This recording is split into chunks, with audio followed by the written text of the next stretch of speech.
अगर आपको लग रहा है कि आने वाले दिनों में पेट्रोल और डीजल की कीमतों पर असर पड़ सकता है, तो ये खबर आपके लिए बेहद अहम है।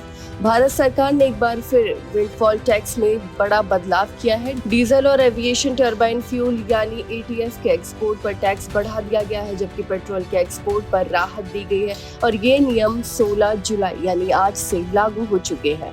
वित्त मंत्रालय की ताज़ा नोटिफिकेशन के मुताबिक पेट्रोल के एक्सपोर्ट पर लगने वाली ड्यूटी 4 रुपए प्रति लीटर से घटाकर 2.5 रुपए प्रति लीटर कर दी गई है। वहीं डीजल पर विंडफॉल टैक्स 8.5 रुपए से बढ़ाकर 15.5 रुपए प्रति लीटर कर दिया गया है। इसके अलावा एटीएफ पर भी टैक्स 7.5 रुपए से बढ़ाकर 14.5 रुपए प्रति लीटर कर दिया गया है। वहीं अब सवाल ये है कि आखिर सरकार ने ऐसा फैसला क्यों लिया। दरअसल पूरी दुनिया के ऑयल मार्केट में इस समय भारी उथल पुथल देखने को मिल रही है। वहीं बुधवार को ब्रेंट क्रूड की कीमत यानी आज करीब 2% उछलकर $84.73 प्रति बैरल तक पहुंच गई, जो लगभग एक महीने का सबसे ऊंचा स्तर है। इसकी बड़ी वजह अमेरिका द्वारा ईरान पर नौसैनिक नाकाबंदी दोबारा लागू करना माना जा रहा है और इससे होर्मुज़ स्ट्रेट के जरिए होने वाली तेल सप्लाई पर चिंता बढ़ गई है।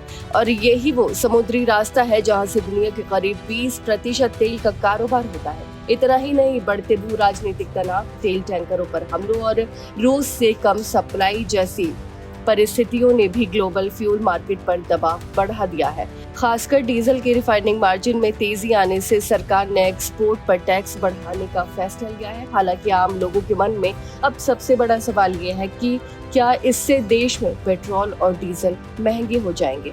फिलहाल सरकार ने घरेलू रिटेल कीमतों में कोई बदलाव नहीं किया है। ये टैक्स केवल एक्सपोर्ट पर लागू होता है, लेकिन अगर अंतर्राष्ट्रीय बाजार में कच्चे तेल की कीमतें लगातार बढ़ती रही तो आने वाले समय में इसका असर घरेलू बाजार पर भी देखने को मिल सकता है। याद दिला दें कि जून में सरकार ने औद्योगिक, कमर्शियल और संस्थागत ग्राहकों को रिटेल पेट्रोल पंपों से पेट्रोल और डीजल खरीदने पर अस्थायी रोक लगा दी थी। इसका मकसद आम उपभोक्ताओं के लिए ईंधन की पर्याप्त उपलब्धता सुनिश्चित करना और जमाखोरी पर रोक लगाना था। बाद में यह आदेश वापस ले लिया गया और जुलाई से सामान्य व्यवस्था बहाल कर दी गई। उस समय थोक और रिटेल कीमतों में बड़ा अंतर देखने को मिला था। जहां दिल्ली में रिटेल डीजल करीब 95 रुपए प्रति लीटर बिक रहा था, वहीं थोक खरीदों में 134 रुपए से ज्यादा चुकाने पड़ रहे थे और इसी वजह से कई बड़े खरीदार रिटेल पंपों का रुख अपनाने लगे थे, जिससे सप्लाई पर दबाव बढ़ गया था।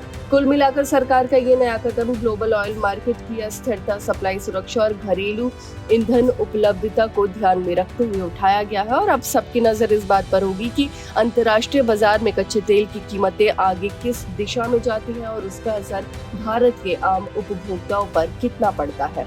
आपके इस बारे में क्या राय है, हमें कमेंट करके जरूर बताएं। फिलहाल इस खबर में बस इतना ही और ऐसी ही तमाम खबरों को देखने के लिए देखते रहिए भारत एक्सप्रेस।